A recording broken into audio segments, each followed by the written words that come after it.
Wimboslam. Encore lui. Des mots en or. Mes mots sont en or, mais je les écris dans le décor du désespoir. Ils viennent du bord là où l'histoire saigne encore. On dit que nos ancêtres avaient tort. Mais dis-moi, qui écrit l'histoire quand le vainqueur est le plus fort? On coule ça très fort, disent-ils. Mais sa force sans la mort et nos mémoires portent encore les cicatrices de ses accords. Nos parents parlent de sort. Mais de quelle sorte?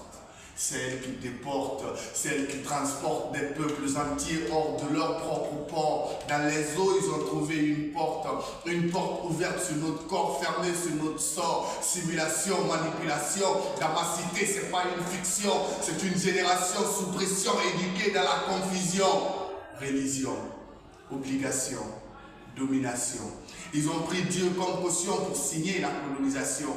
Puis ils parlent de civilisation, de démocratisation. Mais derrière ces grandes déclarations se cache exploitation et domination. Ils ont traité nos héros de bourreaux, nos libérateurs de criminels, et ceux qui criaient liberté finissaient en silencieux éternel. Et nous, qu'avons-nous fait? Nous avons parfois trahi les nôtres, vendu nos frères pour quelques miettes, offert nos terres pendant qu'ils prenaient le reste. Dictateur ici, lumière là-bas. Mais qui éclaire qui dans ce combat?